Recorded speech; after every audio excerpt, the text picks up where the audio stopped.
Hour 2 of Implicit Bias. I'm your host, Kevon Bordelon. If you're following us on the video side, you are watching from the top secret podcast lair presented by Mr. Lester Steakhouse at Cypress Bayou Casino. Make your reservations. We're going to be there on October 30th. The restaurant will be closed. You can see, though, the show, which we will then put out to all of our socials, and you can then make your reservations to dine at the only 5-star restaurant between New Orleans and Houston in Louisiana, because let me tell you, it is an absolutely fantastic experience. Let's introduce you to the crew. Let's start at the bar.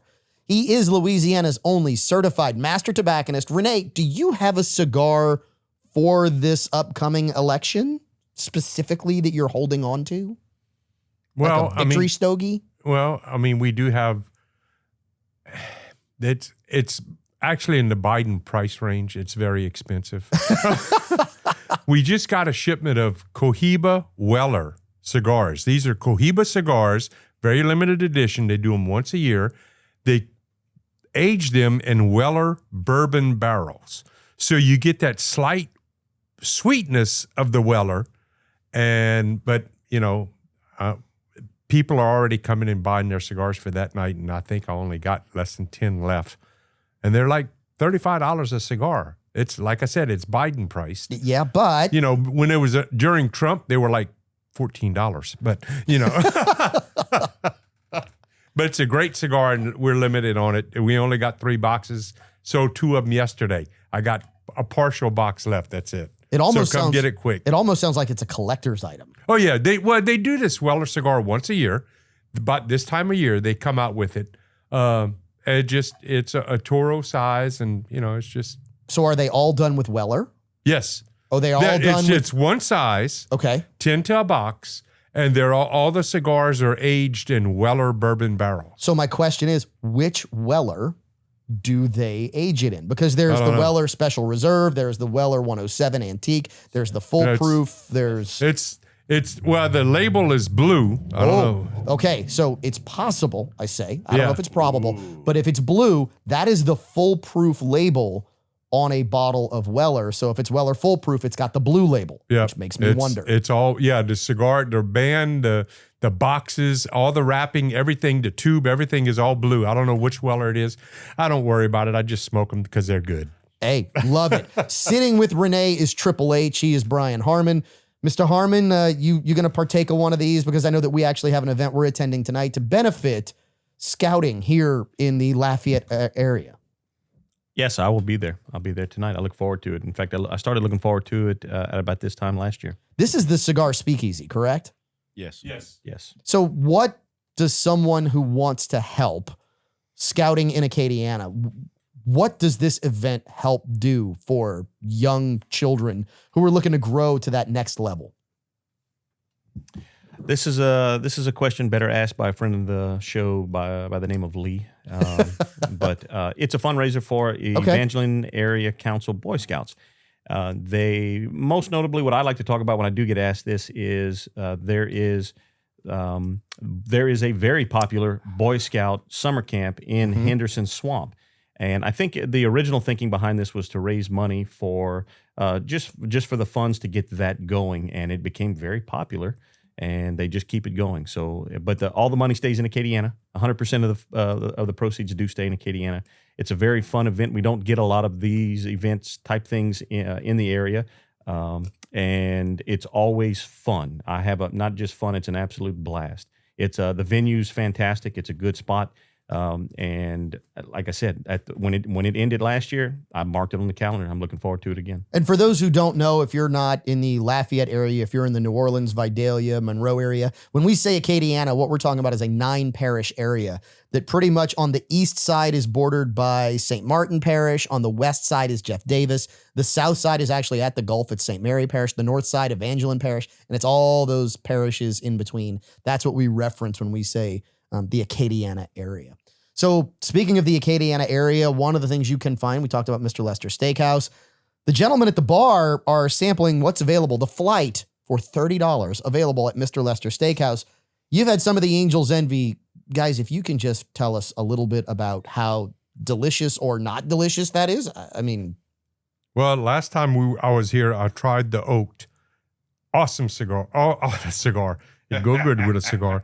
I just had some of the rye finished in a rum cask, which is I like. I mean, there's probably most of it left, most of the bottle left. It didn't get sampled very much, but I'm going to sample some more of it, I think, in a little bit. That oak, the triple oaked, is so good.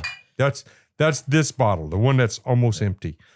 Yeah, it is so delicious. It is so fantastic. It is such deep caramel. It is just enough spice. It's kind of everything you want except for maybe the proof, Caleb. And now that I think about it, I've got a buddy of mine who he is a Navy vet. And, they say that the reason pirates didn't take over the world is because of rum. And he's got a peg leg.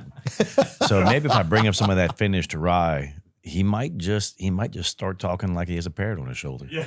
As long as we get a couple of good args in there somewhere. Oh, yeah. We need some of those, right? And he's got to say booty a bunch. Well, I mean, Brian's almost there. Or Triple H is almost there. I'm not feeling the Triple H name. I'm sorry. It's bringing up teenage years, and I don't care for it. So you know what, Brian? Triple H. Brian, thank you for letting us know. No, I appreciate you telling us. Yes. Thank you. Look, no, we really do need to actually attempt to be sensitive to his implicit biases. The reality is we just don't care. And from here on out, Triple H, that is what I'm going to call you even when you're not on the show, just so you know. Nick, you don't choose nicknames. They choose you. That's right. Correct. I understand that. It was TMI last time I was here. It was Niedermeyer the time before that, if I remember right. Well, so nicknames evolve. They do. We know this. That's why they find you. Correct. Yeah, that's why they find you. Which is, speaking of nicknames that find you, why Better Off Dead is here. It's not just his nickname. He truly is. Walker Griffon. Walker, did you get another pour? I know you've got another show to do later today. No, when we finish this, got to go back to the studio. So, no, I did not get another pour. For those who don't know, Caleb is actually trying to act as if he is Walker when he talks with his hands. And I try. I think I'm doing a pretty good job. The more I do it, the better I get. I'm glad that was on film. That was. I can't believe you nailed that. Yeah, we'll see. We'll see if it makes the final edited version of the show. Oh, my goodness. So speaking of things that make the final edited version, we were talking about the Puff Diddity Dum on the last segment of hour one, because the whole P. Diddler saga has just been really, really crazy. And we said during the break, the question isn't necessarily how deep does this go? The question really is how wide does this go? Who all is involved in this? Another news flash, big arrest. The CEO, the former CEO of Abercrombie and Fitch, was arrested, if anybody's paying attention. I read that one, yeah. What was he arrested for, Caleb, since you read it? Well, he actually, I don't know how you would word this very well without seeing it. I mean, he manipulated some of his, we'll call them male models. Underaged into these sex parties that they was under the guise of modeling careers and gigs, and then force them into these acts via drugs and everything else. So did he Harvey Weinstein him? Is what he was doing basically? Yeah, it was him and two other guys. Well, they're using their influence. Oh, if you want to continue to this gig, you got to do this. Yeah, that's what they did. It was, if you want to further your modeling career, right? You have to do that. You have to do. Well, that's some sick bastards. And then it goes through like the kind of people they pinpointed. They pinpointed heterosexual males that would be embarrassed by these acts. And then they got them drunk or drugged them to where they were not willing but unable to stop it. Right. And then, of course, then they won't say anything because they're ashamed of it. Yeah, so wait a minute. That's exactly why they do that. So what you're telling me is that we now have Epstein, Puff Dum Diddly Doo, and the CEO of former Abercrombie and Fitch all engaging in blackmail around the same type of activity, extortion over forcing themselves on compromising situations that could potentially be breaking the law. I'm sure that list is way longer than those three people. And that's the thing is that circle. I don't know how big that circle is. Oh, I'm pretty sure. I bet you it's Jai Hughes. Well, but they all know each other. They all run together. They all go to the same parties. Well, let's I wonder if they were trying to clean up pizza boxes together. There you go. Well, it's like who was that was talking about? They were the celebrities that were cleaning their Facebook, their X. And we talked about that on the show. Yeah. Before. Why? Because they're all in that same circle. The really interesting thing to me here is this. There are people who are saying nothing's happening. Nothing's going to happen. Okay.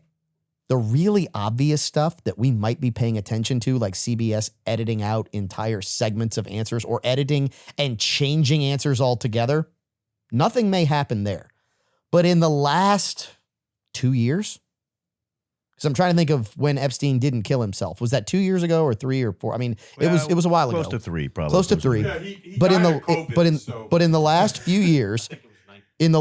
years, Epstein didn't kill himself. P. Diddy's been arrested.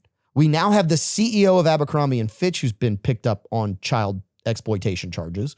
I mean, you've got all of these big names that are slowly starting to fall and ending up in, as Office Space would say, pound me in the federal prison, right? That's where they're going to end up. That's where these people are going. And slowly but surely, it seems like it's a whole big network. And you can even go back farther to the Bronfman name. For those who remember the Bronfmans, that was the Nexum cult where the owner of Seagram's, that family was a part of that conversation and they got taken down. You also had SBF, Sam Bankman-Fried, who was funneling money into very particular political parties. I mean, you've got a lot of big things that have been happening. So to say nothing is happening is maybe disingenuous. I, for one, couldn't be more happy about the news with this guy with Abercrombie and Fitch. Yes, I'm a little biased because back, high school, early college days, it was all the rage. All my friends were wearing and to be honest, those clothes never fit me. There wasn't a thing in the store that would fit me. So I couldn't have happened to a better person. I think I tried on a pair of their pants one time. But you know what's a shame, though, is the name of that company and the history of that company. Yeah. Abercrombie and Fitch Safari were outfitters back in the turn of the 1900s. They built stuff to go on safari. They were an outdoors company, and I mean, it's no longer that type of company anymore. So was Banana Republic. It was, Banana Republic, same thing. And what's really interesting is you get these people, it's almost like they were placed there. It's almost like somebody said, we've got to make sure we put all these right people in all the right places so that those networks could form and function exactly the way that they wanted them to. Do you mean someone logistically or built a logistics channel where they could get young male models, shipping companies? Nope. I'm going deeper all these than other that. things, and they put the CEOs in place to where it would feed itself? I'm going farther than that. It's almost as if somebody who wanted control of a lot of things put a logistics channel into place and said, how do we make sure that we get all the power brokers who control the money to do what we want so that we can control where the money is spent, what is done, what policies are put into play, which is the more important part of it, so that we, through the stroke of a simple broad brush, can now control housing markets, clothing markets, can control cultural trends, can control all of it. Yeah, I mean, you set up an extortion or blackmail chain. You got all of these guys that go, hey, dude, you better dance my way or else you're gone. It's crazy. And a lot of people will go, oh, that's just a conspiracy. It's a conspiracy theory. No, it's a conspiracy. It's not. It is the conspiracy. Okay, so speaking of that, and you're right, Renee, it is a conspiracy. One of the conspiracies, and we follow Ian Carroll. If you've ever seen Ian Carroll on X, he does videos where he kind of deep dives on a lot of stuff. and he actually threw up a topic, and I was like, oh, we covered this maybe years ago on the show when we talked about the McDonald's ice cream machines not working. Oh, you saw Trump fix that when he went due to fries, though. Yeah. Well, here's the crazy part. It is not just a conspiracy theory that this was put into play. It's not a theory. It is a full-on conspiracy, because what we now know, because there was another lawsuit that was filed, and Ian Carroll did a great job of breaking this down, find him on X, where he dives into, stick it, Walker, where he dives into, you can take that 1 minute finger and you know where it goes. But he dives into the fact that the company that makes the ice cream machines, that did not want them fixed because so much of their revenue was coming in through the maintenance, the repair, the operation of the machine. The service contract. Correct. They hired multiple private investigators to try and buy a subscription to the software for the fix, and they rooted them out. The company that created the fix was like, oh no, we know who this is. They did it so many times before they finally got it, and they have email deposition, not deposition. So in a deposition, they got discovery, and in discovery, they have copies of emails saying we have to submarine this company, or they're going to fix the ice cream machines at McDonald's, which is going to cost us in excess of $175 million a year. Please don't believe me. The numbers are there. It's crazy. Yeah. And when people say, oh, there are no conspiracy theories. No, it's not a theory. Yeah. This is the definition of a freaking conspiracy. Yeah. It's the definition of a corporate conspiracy to control money. And by the way, when you don't get your milkshake, they're the reason why. Because evil people will do evil things to take your money. Because guess who's ultimately paying for all the repairs to all of those machines? We are. The consumer. We are. I mean, we always do that. Which means that you, the consumer, you're also going to have to pay to keep implicit bias on the air. Walker gave us the 1 minute finger. I told him to shove it. But now we are going to take the break. So yes, Walker, we will take a break. We'll come back. We'll continue hour 2. More weekly whiskey. More solving the problems of the world. More implicit bias.